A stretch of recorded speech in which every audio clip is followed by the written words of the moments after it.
구체적으로 알기 쉽게 알려드리면 현재 변수는 무엇이냐라고 얘기하면은 이것들은 변수이고 각각의 값들을 대입받아서 이것은 자료형에 20을 몸담고 있는 것입니다.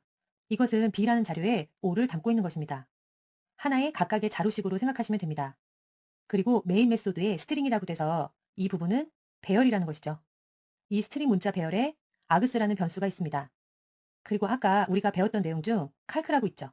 new라는 예약어로 생성한 객체이고 마찬가지로 calc에도 여러 가지 무언가를 담아둘 수가 있으니까 변수라고 하는 것입니다.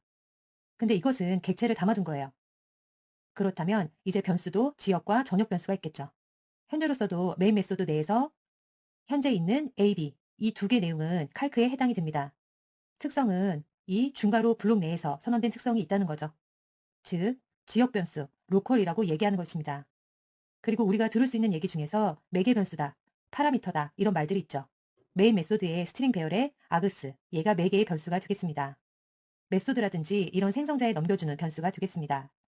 그러면 인스턴스 변수라는 말은 많이 들어보셨을 텐데 지금 말고 카 클래스를 가지고 얘기를 할 수 있습니다. 이전에 1강 자료 중에서 카 클래스라고 정의되어 있죠. 그리고 이것들이 인스턴스 변수가 되는 것입니다. 클래스 안에 선언된 내용 중에서 메소드 밖에 있는 거예요. 현재 메소드 밖에 있는 거죠. 이렇게 선언되어 있는 변수가 되겠습니다. 물론 이 앞에 스타틱이라는 예약어가 있으면 얘기는 달라집니다. 그 예약어가 없는 경우가 해당되는 것입니다. 인스턴스 변수라는 거죠. 클래스 변수는 이 인스턴스의 변수처럼 이 메소드의 바깥 부분, 클래스의 안 부분, 이게 클래스고 메소드의 바깥 부분에 선언된 변수 중에서 타입 선언 앞에 지금 현재 이게 다 타입이잖아요. 이 앞에 스타틱이라는 예약어를 붙여놓은 변수가 해당하는 것입니다.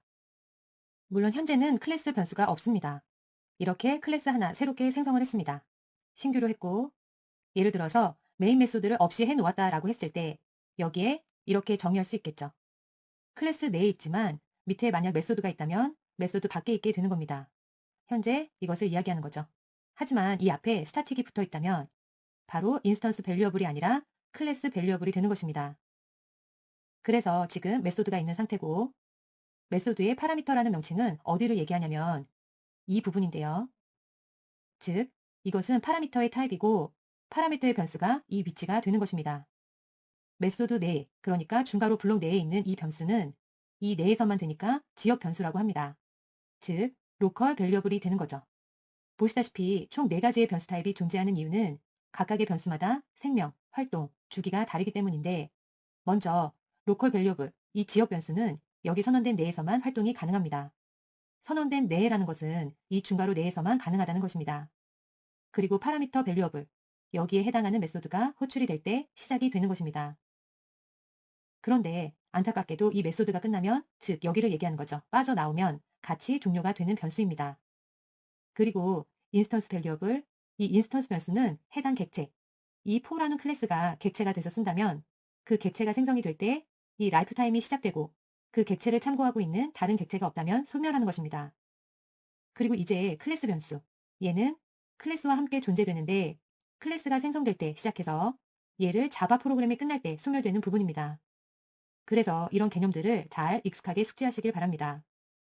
그리고 가장 많이 사용되는 것이 지역 변수인데 아까 설명해 드렸던 이 부분이고 현재 이 클래스에는 지역 변수가 몇 개냐고 하면 반드시 한 개라고 대답할 수 있어야죠.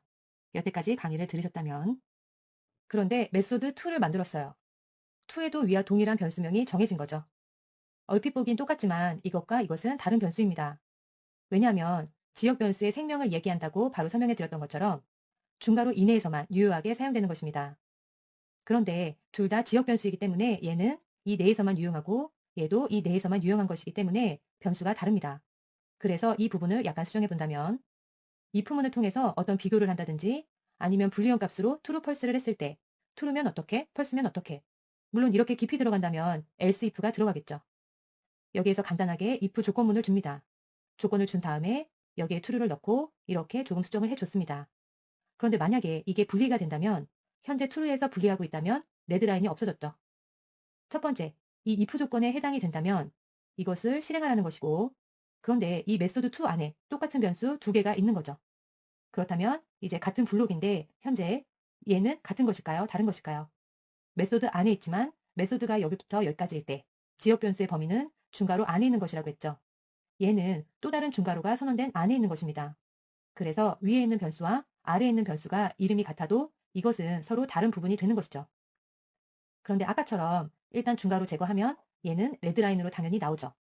그렇지만 이 부분을 또 다른 추가를 한다면 현재 이렇게 됐을 때 첫 번째는 시작되는 부분이 여기에서 시작돼서 이 라인 사이예요. 여기가 아니에요. 이 라인 사이에서 끝납니다. 그런데 두 번째, 로컬 밸류어블은 얘와 얘 사이에서 유효하게 됩니다. 가능할까요? 절대 이렇게 해서는 안 됩니다. 이론상으로는 맞죠. 하지만 어차피 얘도 이 안에 포함이 되어 있잖아요. 지금 이 안에. 그래서 에러가 나고 이것은 에러입니다. 이유는 이렇습니다. 첫 번째, 로컬의 내용이 여기에서 끝나니까 이것을 지금 감싸고 있는 거잖아요. 이건 컴파일이 안 되죠. 에러입니다. 그래서 비교적으로 얘는 같은 이름이지만 에러가 없죠. 이것만 에러가 있죠. 이 에러는 이 안에서 해결이 되는데 이 중간에 또 박혀 있으니까 에러라는 것이지만 얘는 어떤 안에도 상속되어 있지 않아요. 얘는 딱 이 안에만 상속이 된 부분이기 때문에 에러가 나지 않습니다. 현재 이 첫 문자, 이것은 아까부터 있었는데 변수 이름을 정의할 때 첫 문자라는 것은 이 부분을 얘기하는 거고 처음에 한글, 유니코드, 알파벳, 달러 표시, 언더스코어 거기에 대해서만 첫 번째 문자로 올 수 있게 돼요. 보시는 것처럼 이렇게 총 4개를 설명해 드렸죠. 그런데 변수 이름은 달러나 언더스코어는 별로 표현하지 않는 것으로 알고 있습니다. 당연히 첫 글자에 숫자도 올 수 없겠죠. 하지만 변수의 두 번째 문자 이후부터는 달러, 언더스코어, 그리고 유니코드, 알파벳, 숫자도 다 올 수가 있게 되는 겁니다.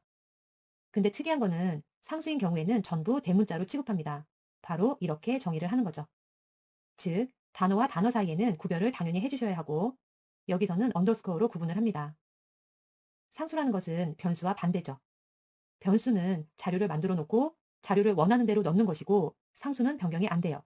아까 자로 설명해 드렸는데 이제 기본 자료형을 설명해 드리면 두 가지입니다. 기본 자료형은 참조에 대한 자료형과 기본 자료형이라는 것이 있고요. 기본 자료형이라는 것은 우리가 건드릴 수 없는 부분입니다. 시스템에서 정해져 있는 부분이라는 것입니다. 그렇지만 참조 자료형이라는 것은 반대로 우리가 마음대로 만들 수 있는 자료형이 됩니다. 예를 들어서 이전에 한 것 중에서 이런 부분이 참조 자료형에 해당합니다. 차이점을 알아보기 전에 먼저 초기화라는 부분을 설명해 드릴 텐데 이 소스를 보시면 20과 5로 되어 있죠. 이런 것이 초기화라고 합니다. 그리고 위의 내용 중에 제가 설명할 때마다 생성을 초기화해준다. 그것이 이런 유형이 되는 것입니다. 참조 자료형과 기본 자료형의 차이는 예를 들어서 인트를 초기화할 때는 해당 값을 바로 다이렉트로 정해줬고 칼크, 객체라는 부분을 초기화할 때는 U라는 예약어를 사용했습니다. 자바에서는 U라는 것을 사용해서 초기화하는 것을 참조 자료형이라고 합니다. 하지만 아까 설명해 드렸듯이 U 없이도 바로 초기화가 가능한 것은 지금처럼 이런 부분이 해당하는데 바로 기본 자료형이라는 것입니다. 물론 여기서도 예외가 하나 있습니다. 주석 처리가 되어 있는데요. 바로 문자형을 다루는 스트링이라고 하는 것입니다. 이 스트링에 대해서 보시는 것처럼 초기화를 할 때는 이제 쌍따옴표 안에 원하는 문자열을 지정해주게 되는 것이죠. 정석은 new 스트링에 문자를 지정해줘야 합니다. 그리고 스트링은 여러 가지 많이 사용되기 때문에 특성이 있습니다. 이후에 자세한 학습 후에 이 차이를 알아보도록 할 것입니다. 그래서 기본 자료형이라고 하면은 총 3가지 쓰여있는 그대로죠. 정수, 소수, 불리언. 불리언은 true, false를 얘기하는 것입니다. 이게 기본 자료형입니다. 좀 크게 보면 숫자에 대한 부분과 불리언형에 대한 부분으로 크게 나뉠 수가 있습니다. 이 정수형에는 바이트, 인트, 쇼트, 롱, 캐릭터에 대한 부분이 해당하는 것입니다. 소수형에 대해서는 2가지죠. 소수점 한 자리면 플롯, 그 이상이면 더블을 쓰면 되죠. 그리고 각각 가지고 있는 자료형이 다릅니다. 이거는 왜 안 썼냐면 이거는 true 또는 false잖아요. 그래서 쓰지 않았고 그리고 지금 바이트에 해당하는 내용이 아래에 있는 것인데 이제 숫자 범위는 -2의 7승부터 일반 2의 7승까지 내에 있는 숫자예요. -1은 나중에 하니까 신경 쓰지 마시고 현재 설명한 내용은 여기서 여기까지를 설명한 것입니다. 왜냐하면 바이트의 크기가 바로 8비트이기 때문에 부호를 제외한 7승만큼 자릿수가 정해지는 것입니다. 이 부분을 만약에 이해할 수 없다거나 처음 듣는다는 분이 이 강의를 끄시고 C 언어를 제일 먼저 배우고 오셔야 합니다. 모든 언어의 기본은 C 언어입니다. C 언어 다음에 이제 분류가 되는데 C++, C#, 그리고 객체 지향 언어, 자바로 나뉩니다. 그런데 이런 기본은 C 언어가 기본이어야 합니다. 여기 쇼트도 마찬가지로 얘는 16비트가 되는 것입니다. -2의 15승부터 또 2의 15승까지 범위를 가지고 있습니다. 밑에는 10진수로 표현한 부분이고 최대 양수 127까지 표현할 수 있죠. 물론 -128부터. 그런데 128이 아니라 127이라고 나와 있어요. 위에서 보면 -2의 7승과 2의 7승. 이 사이에는 가운데 0이 있죠. 그래서 2의 7승 속에는 이 부분. 숫자를 하나 빼주